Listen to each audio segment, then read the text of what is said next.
සිත නැවතුණු තැනක්.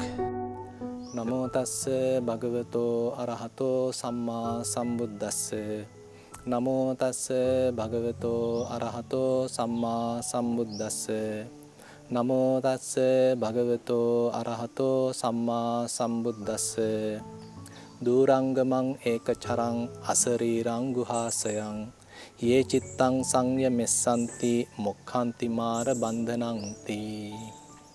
ශ්‍රද්ධාවන්ත පින්වත්නි, අද මේ විශේෂ වැඩසටහනේදී අපි විශේෂයෙන් බලාපොරොත්තු වෙන්නේ තාරුණ්‍ය පිළිබඳවත්, තාරුණ්‍යයේදී අපි මුහුණ පාන විවිධාකාර ගැටලු ප්‍රශ්නකාරී තත්වයන් කොහොමද දහම තුලින් निराකරණය කරගන්නේ?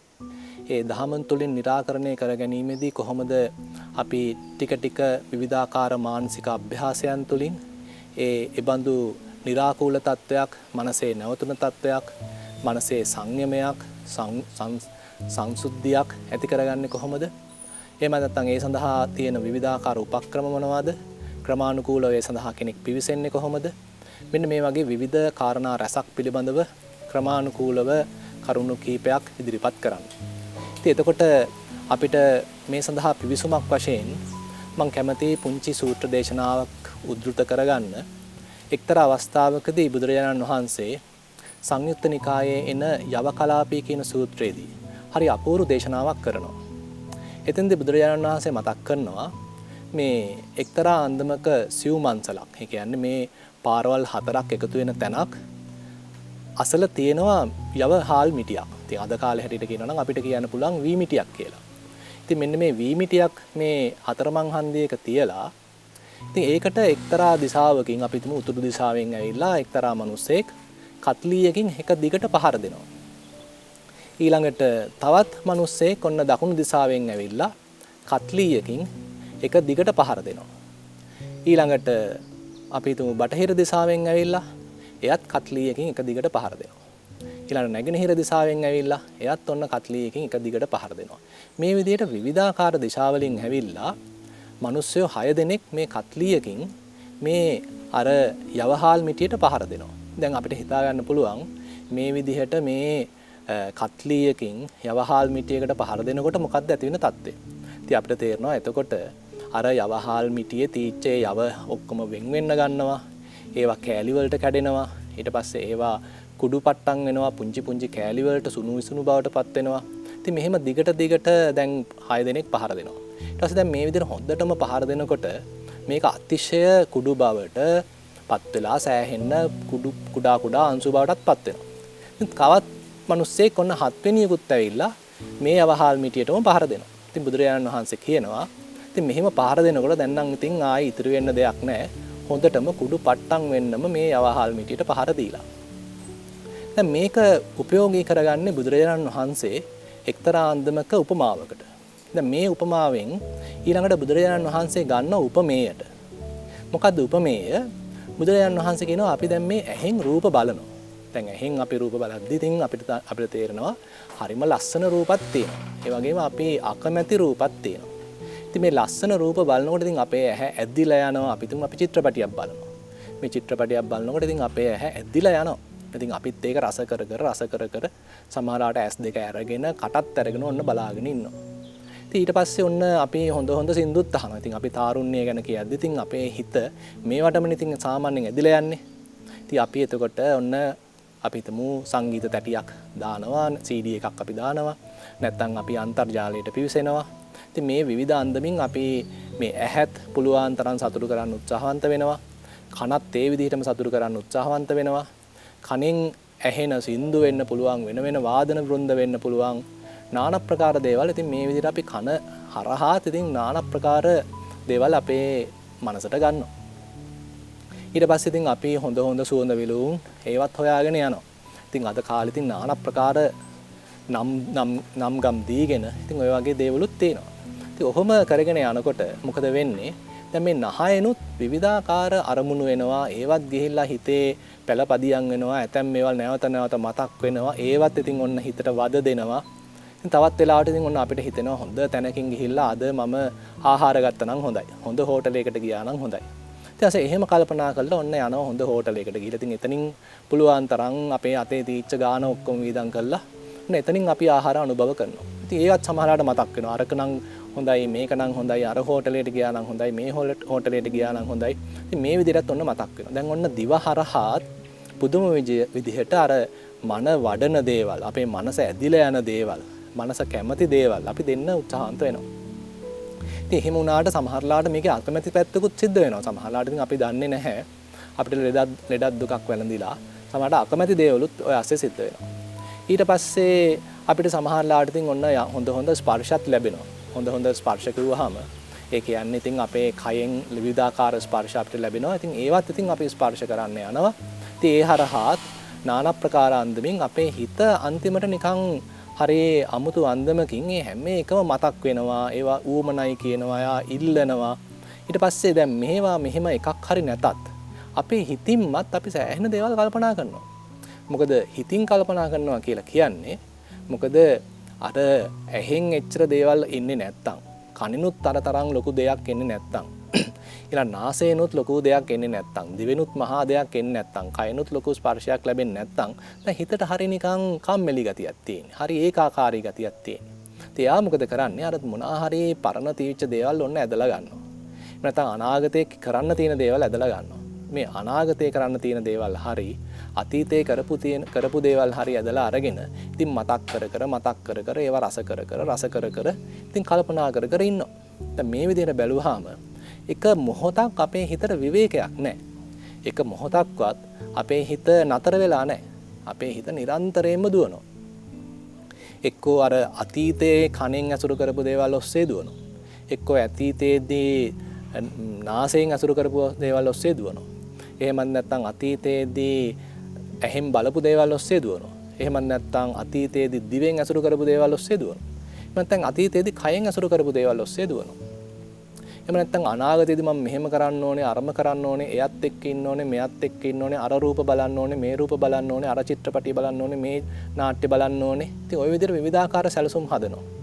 එහෙමත් නැත්නම් අපි නාසයෙන් මේ දේවල් ආග්‍රහණය කරන්න ඕනේ, මේ සුවඳ භුක්ති විඳින්න ඕනේ කියලා ඉතින් විවිධාකාර සැලසුම් හදනවා.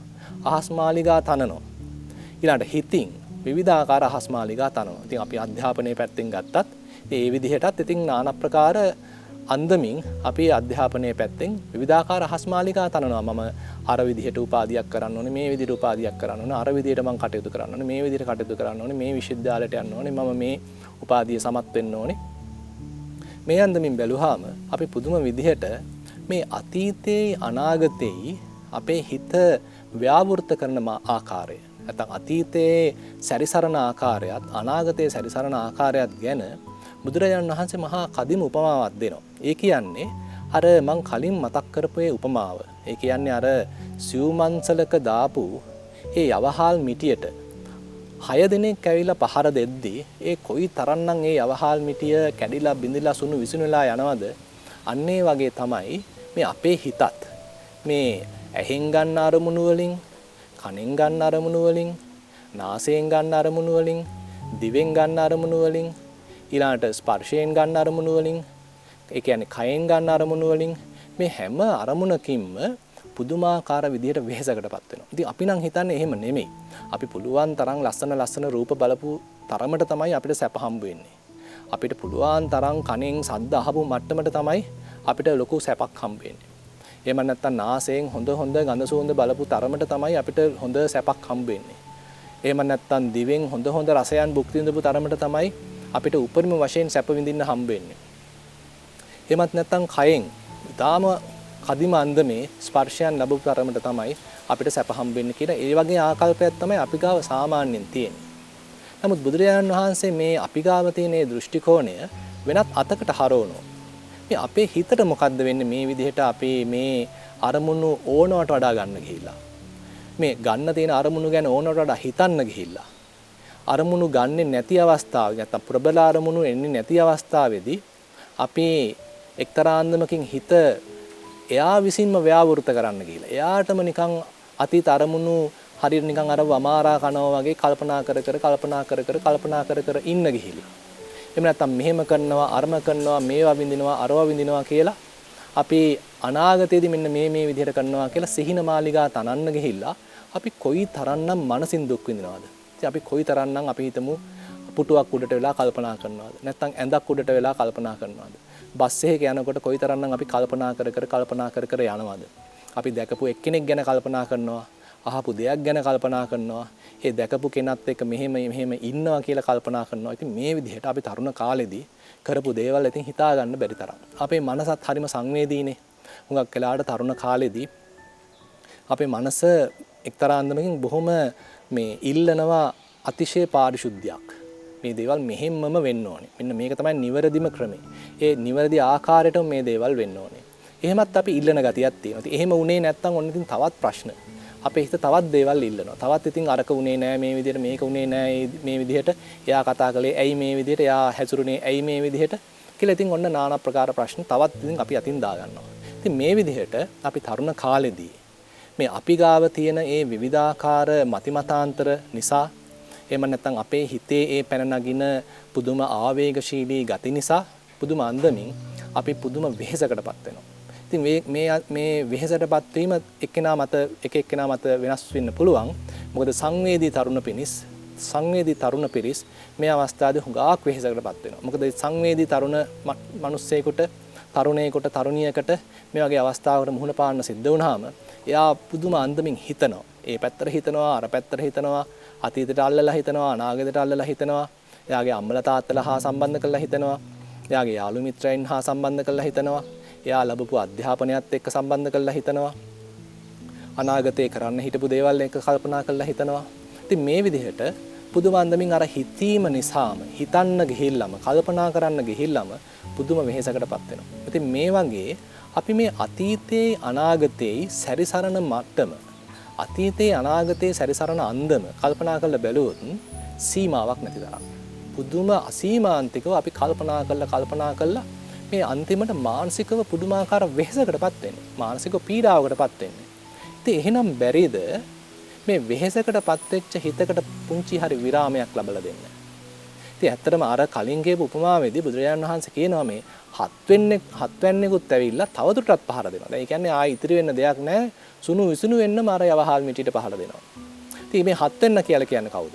දැන් අපේ ඇතම් කෙනෙක් දැන් එක්තරා අන්දමකින් විවිධාකාර ආගමික විශ්වාසයන් වලටත් ගිහිල්ලා ඉතින් අතීතයේ මෙහෙම වෙන්නේ නැති, අනාගතයේ මෙහෙම වෙන්නේ නැති, අතීත භවයේ මෙහෙම වෙන්නේ නැති, අනාගත භවයේදී මෙහෙම වෙන්නේ නැති කියලා ඉතින් ඔන්න ඔය වගේ විවිධාකාර දාර්ශනික පැතිත් මේකට දාගන්නවා. ඒව ගැනත් කල්පනා කරනවා.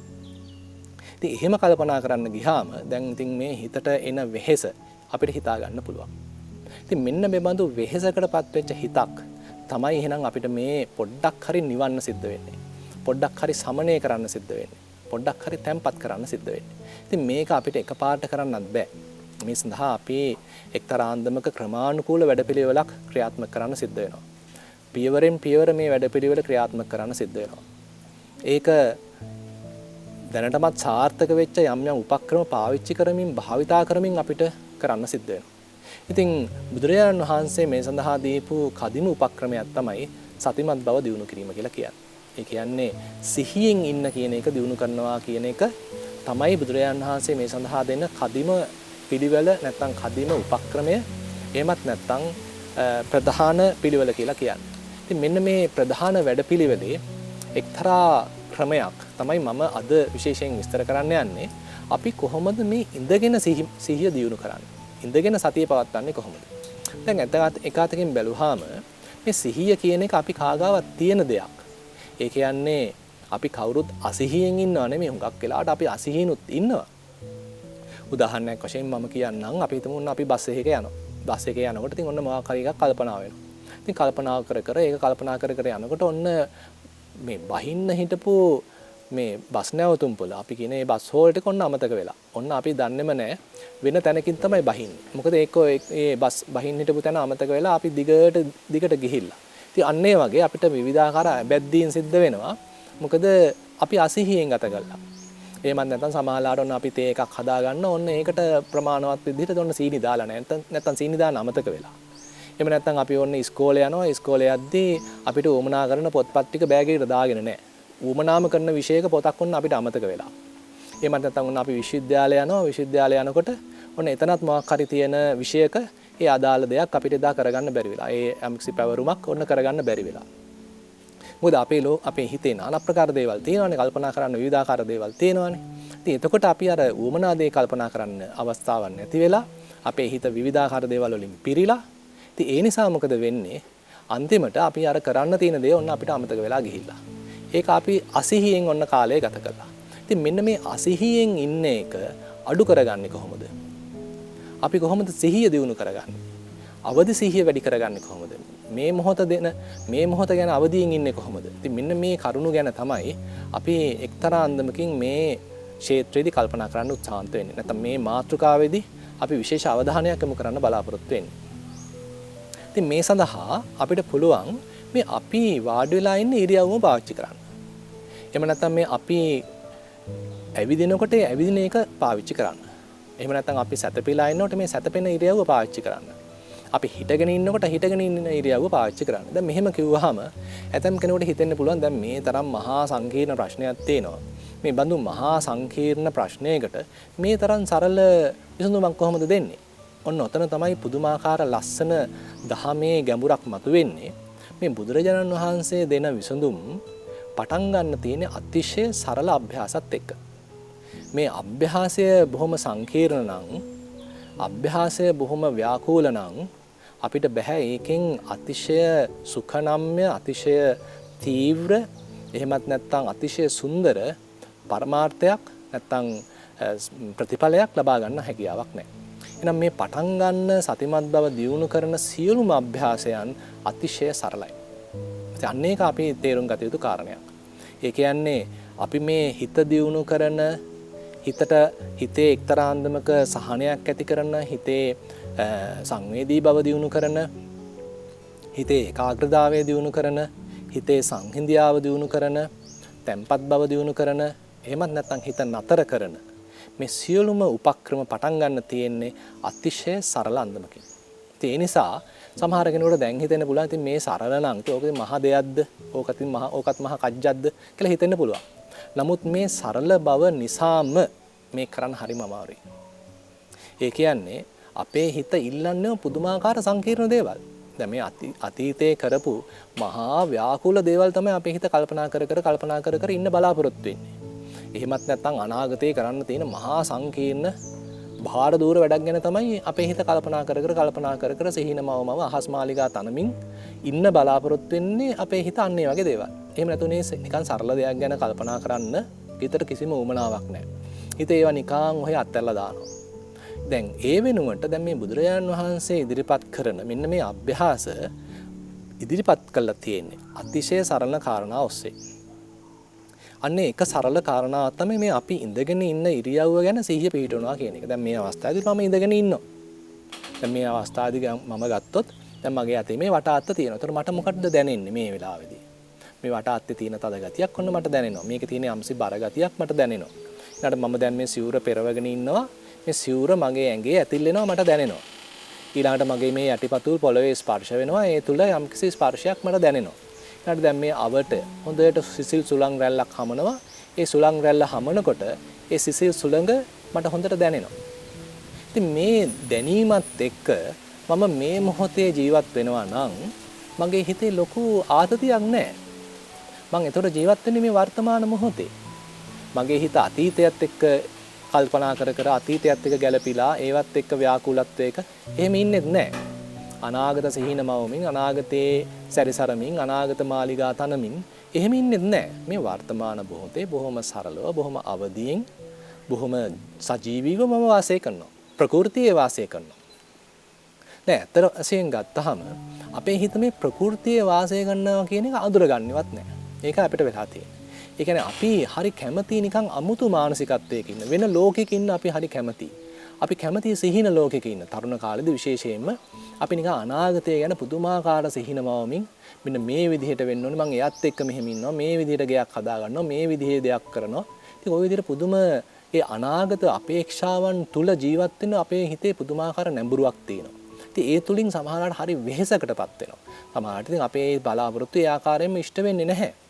අපි මේ බලපු දේම අපිට ලැබෙන්නේ නැහැ. අපි හිතපු විදිහට මේ දේවල් සිද්ධ වෙන්නේ නැහැ. ඉතින් ඔන්න හිත අසහනකාරී වෙනවා. සමහර ලාවට ඉතින් අනිත් කෙනෙක්ගෙන් ලැබෙන්නේ ඉතින් සමහර ලාවට අපි බලාපොරොත්තු වෙච්ච දේවල් නෙමෙයි.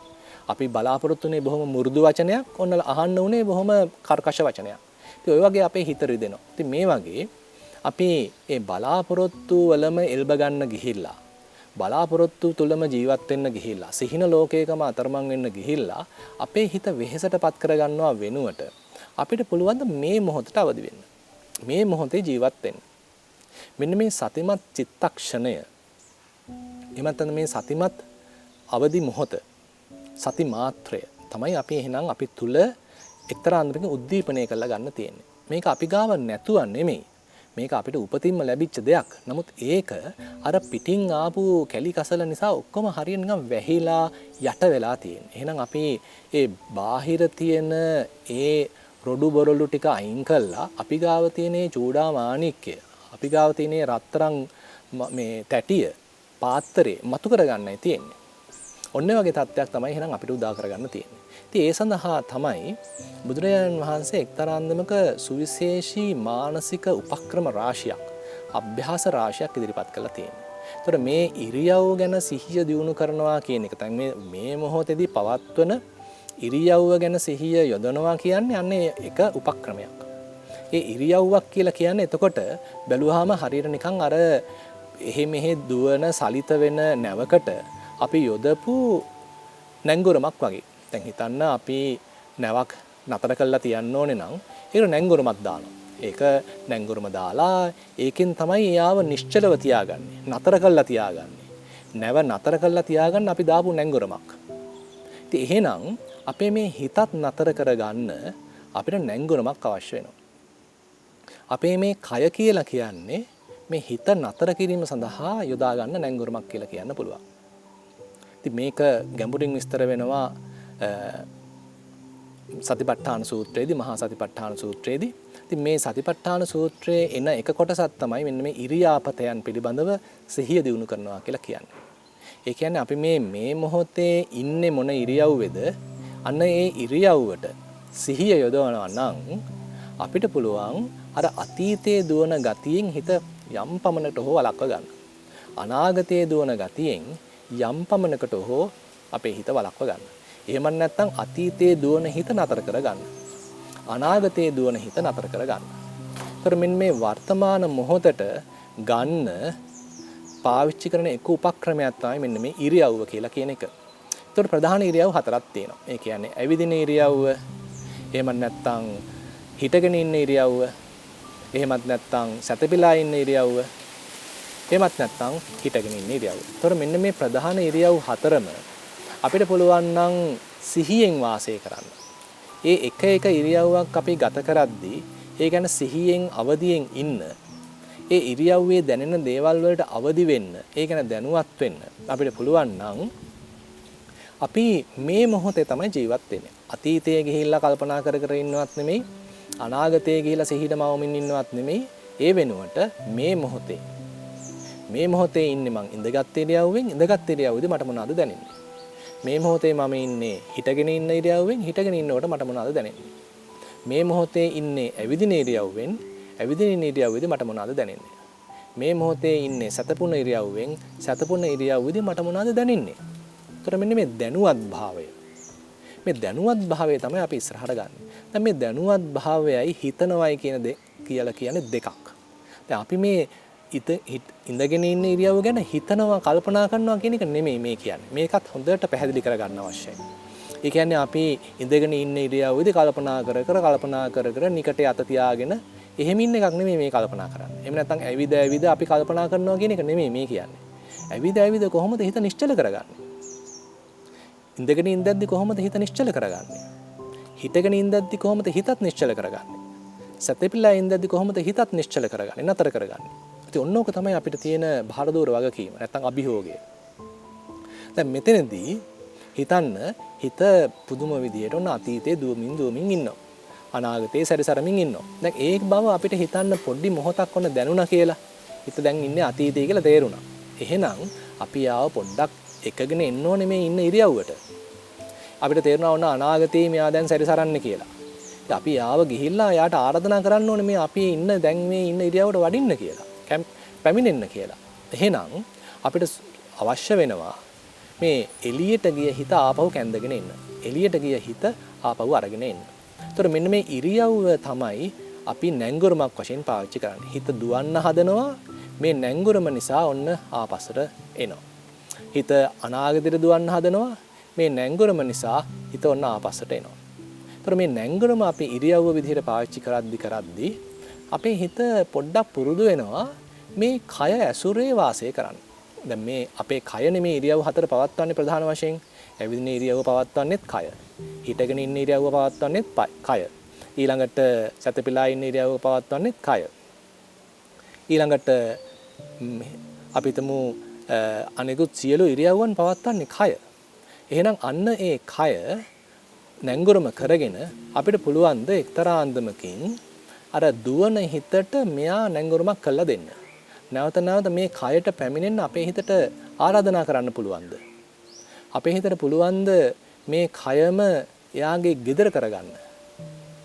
අපේ හිතට පුළුවන්ද මේ කයම එයාගේ වාසස්ථානය කරගන්න? ඒතර මෙන්න මේක තමයි කායානුපස්සනාවේ තියෙන ප්‍රධාන පරමාර්ථය.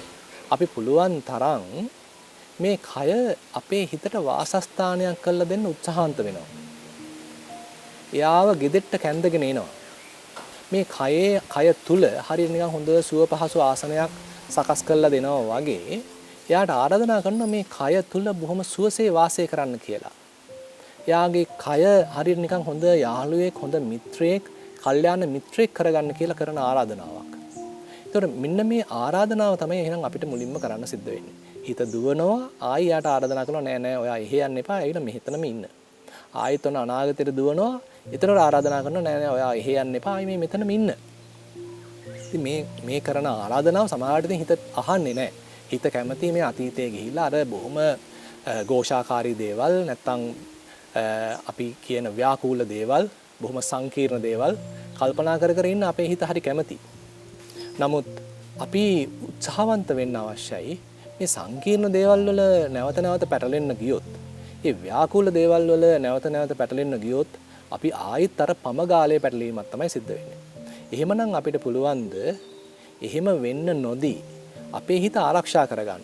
එයා දුවද්දි අපි නිකන් හරියට අර දයාබර අම්මා කෙනෙක්, ආදරණීය අම්මා කෙනෙක් තමන්ගේ දරුවා කොහේ හරි අනතුරක වැටෙන්න යනකොට බොහොම අමාරුවෙන් ගෙනල්ලා නැවතත් තොටිල්ලේ තියන්න වගේ, ගේ ඇතුලේ තියාගන්න වගේ අපිටත් පුළුවන්ද මේ අපේ හිත දඟ කරද්දි, අපේ හිත කෑ ගහද්දි, අපේ හිත එළියට දුවද්දි නැවතත් අර ආදරණීය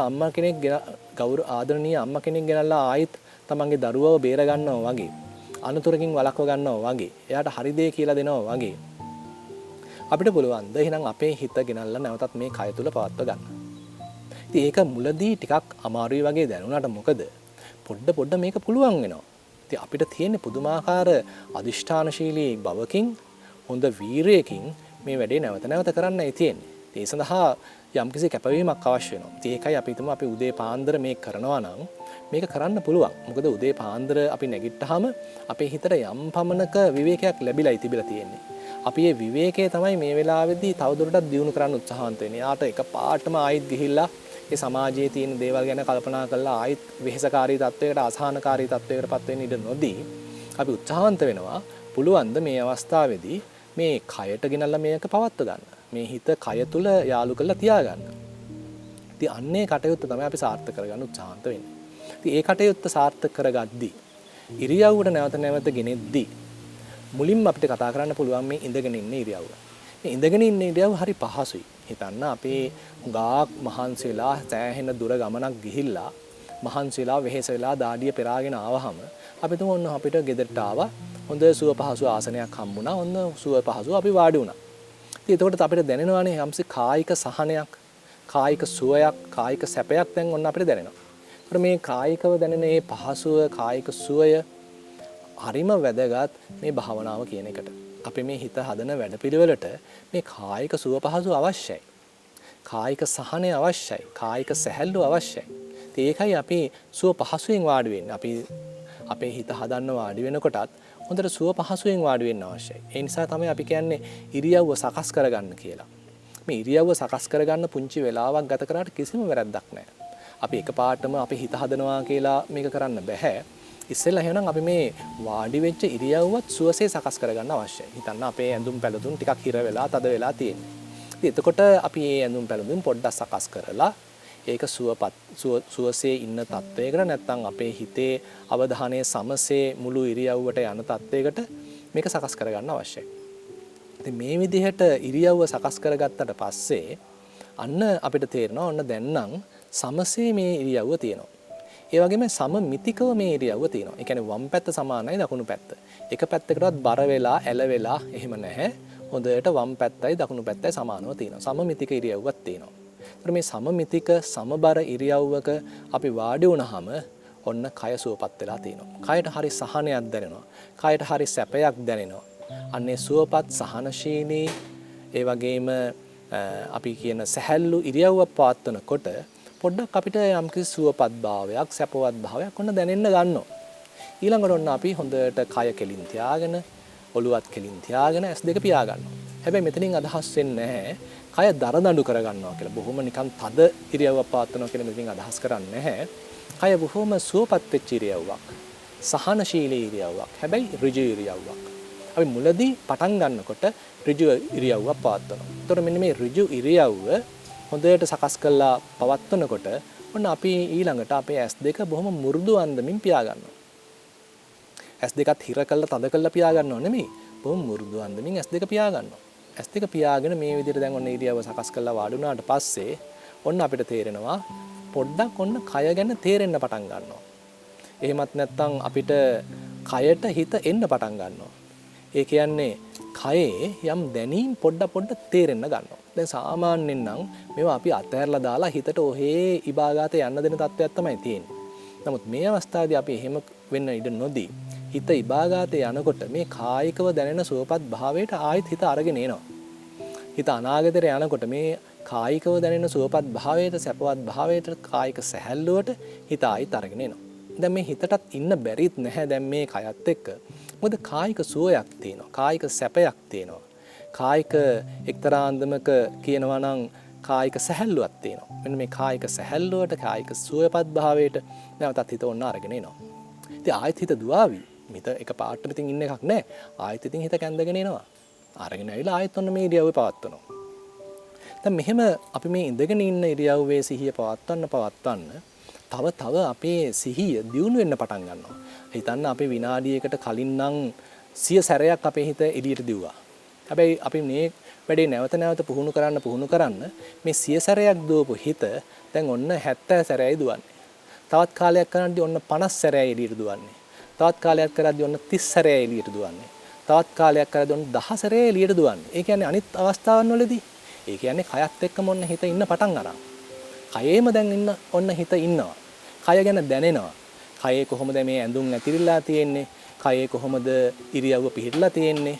එහෙමත් නැත්නම් කයේ පුංචි වේදනා දැනෙන්නේ කොහොමද? මේ වගේ දේවල් දැනෙන්න ගන්නවා. ඉතින් මේ කියන්නේ අපිට පුළුවන් වෙනවා අපේ කය ගැන එක්තරා අන්දමක සුබවාදී ආකල්පයකින් ඒ කය අපේ හිත දියුණු කරන්න පුළුවන් කියන හැකි සංඥාවකින් කටයුතු කරන්න. ඒතකොට මේ කයම උපයෝගී කරගෙන අපේ හිත දූෂිත කරගන්නවා වෙනුවට එහෙම නැත්නම් හිත වෙහෙසටපත් කරගන්නවා වෙනුවට කයම උපයෝගී කරගෙන අපි හිත නිවනවා.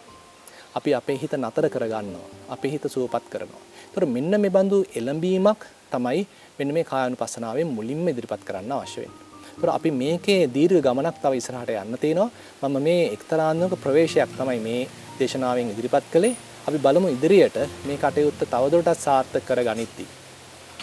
තවදුරටත් මේ කටයුත්ත දිගට කරගෙන යනකොට කොහොමද මේ කටයුත්ත තව පියවරෙන් පියවර සාර්ථක වෙමින් තව ගැඹුරට යමින් හිත තව නතර වෙමින් අපි තුලම සතුට මෝදු වෙමින් සතුට තව දනවමින් මේ කටයුත්ත ඉදිරියට කරගෙන යන්නේ කොහොමද කියලාත් අපි ඉදිරියේදී බලන්න බලාපොරොත්තු වෙනවා. ඉතින් මේක පියවරෙන් පියවර යන ගමනක්.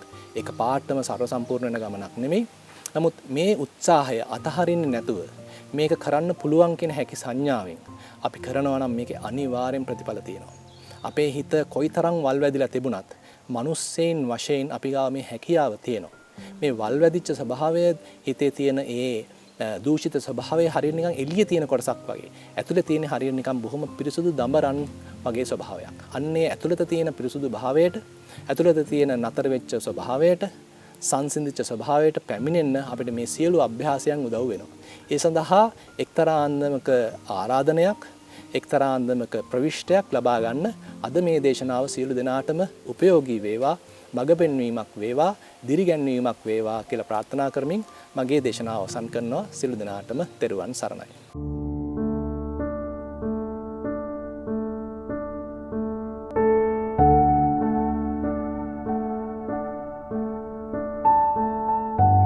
සිත නැවතුණු තැනක්.